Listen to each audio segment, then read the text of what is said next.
अस्सलाम वालेकुम, this is Zaheer.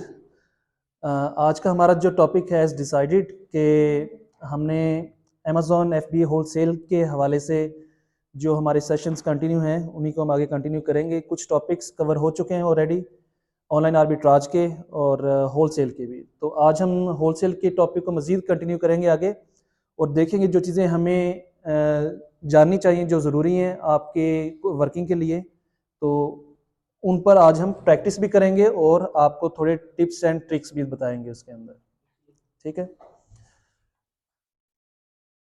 अच्छा, होलसेल में आप लोगों ने ऑलरेडी पढ़ा हुआ है कि जितने भी हमारे सप्लायर्स होते हैं, चाहे वो आपके ब्रांड हैं, डिस्ट्रीब्यूटर्स हैं या होलसेलर्स हैं, वो फाइंड करना एक डिफ़िकल्ट टास्क है। ठीक है। आप डिफरेंट तरीक़ों से इस चीज़ को फाइंड करते हैं। आप रिवर्स सोर्सिंग के थ्रू फाइंड करते हैं या आप अपने बेस्ट सेलर्स के थ्रू फाइंड करते हैं या आप सेलर स्पाइंग के थ्रू फाइंड करते हैं। ठीक है। तो आज हम इस चीज़ पर डिस्कस करेंगे मज़ीद। नंबर 1 क्या होता है? फर्स्ट हमने रिवर्स सोर्सिंग के थ्रू अपने डिस्ट्रीब्यूटर्स, होलसेलर्स को फाइंड करना होता है। ठीक है। होलसेल के अंदर जो मोस्ट कॉमन टूल्स यूज़ होते हैं वो कीपा है, हीलियम 10 है। ठीक है। कीपा पर किस किस ने काम नहीं किया हुआ? अपने हाथ खड़े करें जरा। सबने काम किया हुआ कीपा पर? ठीक है। अच्छा, रिवर्स सोर्सिंग क्या होती है कि रिवर्स सोर्सिंग के अंदर हम कीपा के अंदर अपना सारा क्राइटेरिया एंटर करेंगे जो हमें एनेबलर से दिया हुआ है। वो क्राइटेरिया एंटर करने के बाद हम देखेंगे कि हमारे पास जो रिजल्ट्स आ रहे हैं, हम उनके ब्रांड्स या डिस्ट्रीब्यूटर्स को फाइंड करेंगे। ठीक है। दूसरा टूल हमारे पास इसी के लिए यूज़ होता है हीलियम 10 का। हीलियम 10 में भी हम वही क्राइटेरिया एंटर करेंगे जो कि हम प्रैक्टिस भी करेंगे आप लोगों के सामने कि हीलियम 10 के अंदर ब्लैक बॉक्स को यूज़ करते हुए हम कैसे प्रोडक्ट्स को फाइंड कर सकते हैं। ठीक है। तो इस मेथड को हम क्या कहते हैं? Reverse sourcing. उसके बाद क्या है? सेलर स्पाइंग है। सेलर स्पाइंग मींस कि आप जब अपनी किसी भी लिस्टिंग कोई भी प्रोडक्ट आपने फाइंड कर ली है, उसके साथ जो सेलर्स अटैच होते हैं जिन्होंने मी टू किया होता है, हम उन पर नजर रखते हैं। इसको हम सेलर स्पाइंग कहते हैं। उन्होंने जिन ब्रांड्स की या कोई भी प्रोडक्ट्स अपनी लिस्टिंग में मी टू किया हुआ है, हम उनके स्टोर फ्रंट पर जाएंगे, देखेंगे उन्होंने कौन कौन सी प्रोडक्ट्स को लिस्ट किया है, उनके ब्रांड्स कौन कौन से हैं, वो ब्रांड्स की इंफॉर्मेशन हमें मिल जाएगी। इसमें प्रेफरेबल यही है कि जो न्यू सेलर हैं, जस्ट लॉन्च्ड जहां पे लिखा होता है, वो सेलर्स को हम टारगेट करें। इट्स मीन कि वो जस्ट लॉन्च हुए हैं ब्रांड्स अभी, सेलर्स अभी, और उनको इन प्रोडक्ट्स को लिस्ट करने की परमिशन मिल चुकी है। ठीक है। उसके अलावा हम गूगल या गूगल मैप के थ्रू भी डिस्ट्रीब्यूटर्स को फाइंड करते हैं, मैन्युफैक्चरर्स को फाइंड करते हैं या होलसेलर्स को फाइंड करते हैं।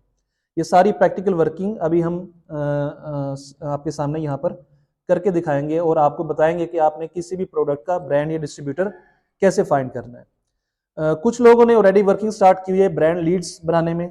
लीड्स में क्या होता है कि आप कोई भी ऐसी जिसको आपने टारगेट किया हुआ है, आप उसके डिस्ट्रीब्यूटर्स को फाइंड करके उनका ईमेल, उनका फ़ोन नंबर, उनका फैक्स नंबर, उनकी ऑफिस टाइमिंग्स, वो सारी चीज़ें आप एक्सेल फाइल में सेव करते हैं। तो जितनी भी वर्किंग आपकी एक्सेल फाइल में ज़्यादा होगी, अगर आपके पास हंड्रेड्स ब्रांड हैं तो इट्स मीन के हो सकते हैं, या डिस्ट्रीब्यूटर है तो हो सकते हैं आपको कोई भी परमिशन ना दे। ठीक है। परमिशन देने का मतलब क्या होता है?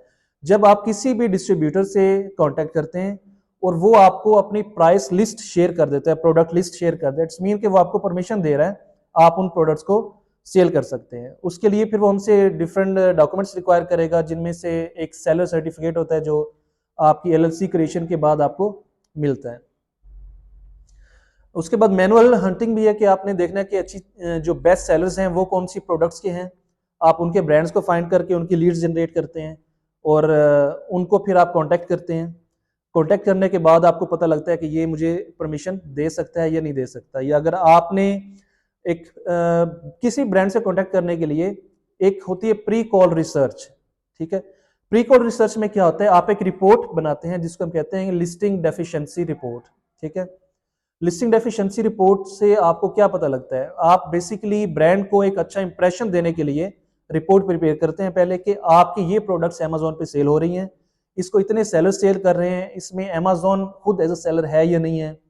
अगर आपका जो ब्रांड है उसके कंपेटिटर आपसे अच्छा परफॉर्म कर रहे हैं तो वो किन रीजन की वजह से कर रहे हैं, आपकी सेल मंथली क्या जा रही है, आपके कंपेटिटर्स की सेल मंथली क्या जा रही है। हो सकता है आपकी मार्केटिंग अच्छी ना हो, आपने पीपीसी रन ना की हो, तो हो सकता है आपका जो कंपेटिटर है वो पीपीसी रन करके ज़्यादा मार्केट का शेयर लेके जा रहा हो। तो ये सारी चीज़ें आपने एक रिपोर्ट के अंदर बनानी होती हैं, मेंशन करनी होती हैं, और उस रिपोर्ट को आपने शेयर करना होता है फिर ब्रांड्स के साथ। ब्रांड को जब पता चलेगा कि ये बंदा वाकई सीरियस है और इसको नॉलेज है इन चीज़ों का, तो इट्स मीन कि वो हमारा बिजनेस भी बूस्ट अप कर सकते हैं, हमारी ब्रांड अवेयरनेस, ब्रांड लॉयल्टी भी क्रिएट करने में हेल्पफुल कर सकता है।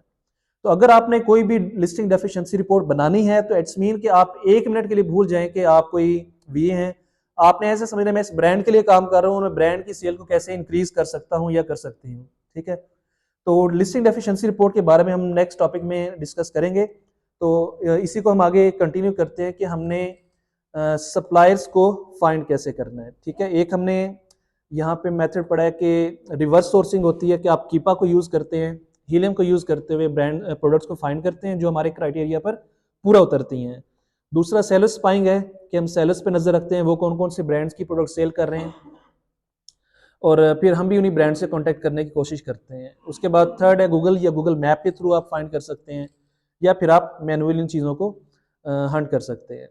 तो अभी मैं आपके सामने इसका क्राइटेरिया ओपन करता हूँ कि जो एनेबलर्स की तरफ से हमारे पास होलसेल का क्राइटेरिया है। ठीक है, तो इसको मैं क्विकली रिव्यू कर दूंगा। कोई भी जो अपने प्रोडक्ट फाइंड करनी है उसका BSR कितना होना चाहिए। ठीक है, BSR 1 to 60,000 in the last 90 days होना चाहिए। ठीक है, रिव्यूज उस प्रोडक्ट के अबव 100 हो। ठीक है, रेटिंग उस प्रोडक्ट की 4.2 से 4.5 तक हो। अच्छी प्रोडक्ट की रेटिंग होगी, इट्स मीन कि कस्टमर का उस पर कॉन्फिडेंस लेवल इंक्रीज और कस्टमर उसी से रिपीट बाय करता है।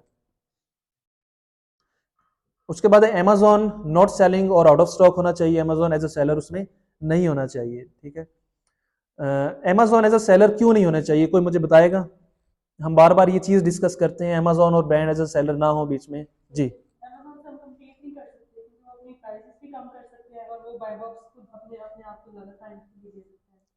जी बिल्कुल।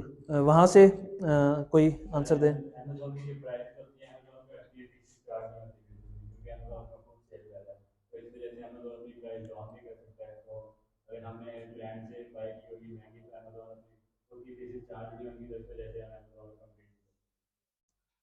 जी बिल्कुल ठीक है, कि जैसे इन्होंने बताया कि आप कंपटीशन की वजह से अमेजोन को अवॉइड करते हैं, आप अमेजोन से compete नहीं कर सकते क्योंकि अमेजोन डायरेक्टली या तो वेंडर से बाय कर लेता है खुद ही और अपनी प्राइसेस वो लो कर सकता है, जिसकी वजह से हमारा उसमें सर्वाइवल मुश्किल हो जाता है, हमें फिर बाय बॉक्स नहीं मिलता और हमारी सेल काफ़ी डाउन हो जाती है।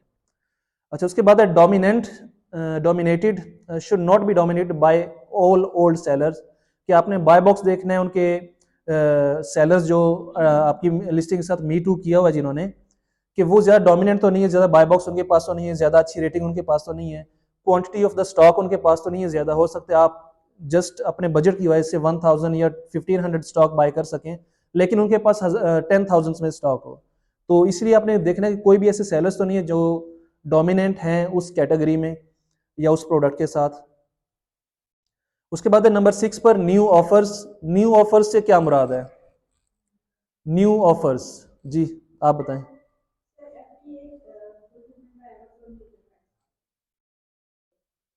ठीक है, FBA वाले सेलर्स और FBM दोनों सेलर्स हमारे न्यू ऑफर्स में आएंगे। न्यू ऑफर्स मीन कि जितने न्यू सेलर्स वो प्रोडक्ट सेल कर रहे हैं, नंबर ऑफ सेलर्स कितने हैं वो 4 to 20 होने चाहिए। ठीक है, मिनिमम 4 क्यों होने चाहिए?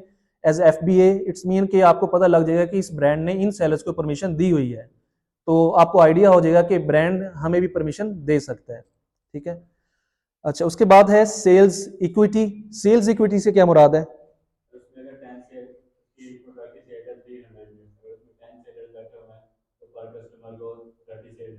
पर सेलर को।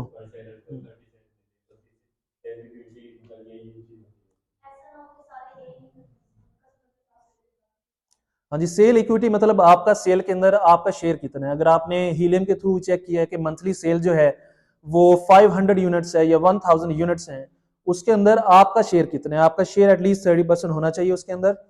और अगर आपका सेल इक्विटी कम है, इट्स मीन कि आप उसके अंदर ज्यादा सेल जनरेट नहीं कर सकेंगे, इसलिए सेल इक्विटी को भी आपने कंसीडर करना है। ये चीज पहले क्राइटेरिया में नहीं थी लेकिन अब क्राइटेरिया में शामिल है। ये मैनुअली वर्किंग हम डिवाइड करेंगे कि अगर 5 सेलर्स हैं और मंथली सेल 100 यूनिट्स हैं तो ईच सेलर कितने जा सकते हैं, 20 ईच सेलर जाएंगे तो वो मंथली 100 बनते हैं। तो ये आप वर्किंग करेंगे मैथमेटिक्स के हिसाब से। उसके बाद पैकेज वेट अंडर 2 kg होना चाहिए, ठीक है। रेवेन्यू उस प्रोडक्ट का मिनिमम $4,000 पर मंथ उसका हो जाना चाहिए, ठीक है। प्राइस नॉट मोर देन $12 होनी चाहिए उसकी, ताकि आपको प्रॉफिट मार्जिन भी उसके अंदर थोड़े ज्यादा मिले। अच्छा, उसके बाद वेरिएशन, जितनी कम वेरिएशन होंगी उतना आपके लिए बेटर होगा कि आपको इजीली होगा डिसाइड करने के लिए कि मुझे इस प्रोडक्ट को कैरी करना चाहिए या नहीं। अगर ज्यादा वेरिएशन होंगी तो इट्स मीन कि उसकी सेल भी डिवाइड हो जाती है वेरिएशंस में, और फिर आपको बजट भी ज्यादा चाहिए होगा वो वेरिएशंस को बाय करके मीटू करने के लिए, ठीक है। उसके बाद नंबर 13 के at least 2 FBA sellers having feedback less than 500, कि जो उसके साथ सेलर्स अटैच हैं जो उन्होंने मीटू किया हुआ है उनकी जो फीडबैक है वो 500 से ज्यादा नहीं होनी चाहिए, उससे कम होनी चाहिए, ठीक है। Net profit, minimum net profit 10% होना चाहिए लाजमी, या अगर डॉलर्स में हम बात करें तो $2.5 एटलीस्ट 1 यूनिट सेल करने के बाद आपके पास आना चाहिए उस चीज का, ठीक है। Categories, basically all categories are recommended, gated and ungated, ठीक है। और लेकिन इसमें जो चीज़ आपने अवॉइड करनी है वो क्या करनी है कि ओवर साइज या फ्रेजाइल प्रोडक्ट्स ना हो। उनको आपकी एफबी फीसिस भी डिपेंड करती हैं प्रोडक्ट के डायमेंशन पर, और अगर कोई फ्रेजाइल प्रोडक्ट है हो सकता है कस्टमर के पास वो टूटी हुई पहुंचे, डैमेज पहुंचे, तो उसका एक नेगेटिव फीडबैक कस्टमर का इंक्रीज हो जाएगा। तो ये भी क्राइटेरिया है, ये हम क्या करने लगे हैं, ये हम कीपा के अंदर एंटर करेंगे इस क्राइटेरिया को, हीलियम के अंदर भी करके देख लेंगे, और जो प्रोडक्ट्स हमारे पास नजर आएंगी उनको हम देखेंगे कि ये प्रोडक्ट्स के ब्रांड्स या डिस्ट्रीब्यूटर हमने कैसे फाइंड करने हैं अभी, ठीक है। यहां तक किसी का कोई क्वेश्चन हो? सब जी जी, बिटवीन 4 to 20 सेलर्स, मिनिमम 4 हों सेलर्स, ठीक है, और मैक्सिमम 20 सेलर्स हों, लेकिन ये डिवाइड हो जाएगा फिर जितने नंबर ऑफ सेलर्स ज्यादा होंगे, लेकिन अगर किसी प्रोडक्ट का रेवेन्यू से कम है तो आपके पास भी सेल इक्विटी कम आएगी उस चीज की, ठीक है। तो मिनिमम वो चीज इतनी होनी चाहिए कि आपको 4,000 या 5,000 या जितना भी मैक्सिमम रेवेन्यू जनरेट करके दे रही है। तो जी, और कोई क्वेश्चन किसी का?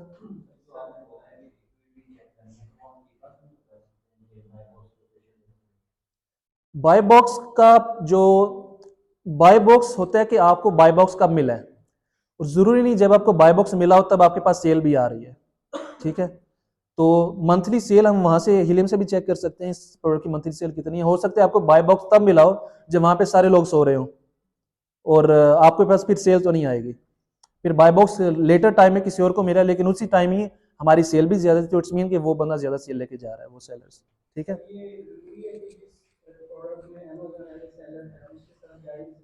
अगर अमेजोन की आप प्राइस हिस्ट्री चेक कर लें कि अमेजोन ने प्राइस ज्यादा ड्रॉप तो नहीं की, ठीक है, तो तब आप उसके साथ थोड़े यूनिट्स के साथ जाके चेक कर सकते हैं कि अमेजोन भी हमसे कंपटीशन में जाता है या नहीं जाता।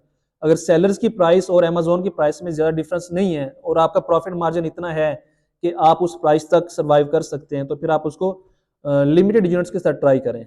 लेकिन रिकमेंडेड नहीं है कि अमेजोन एज अ सेलर हो, तो आपको नहीं पता कि अमेजोन ने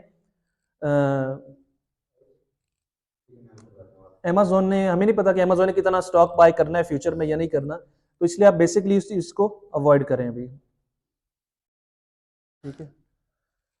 तो अभी हम करने लगे हैं, लेकिन अभी तो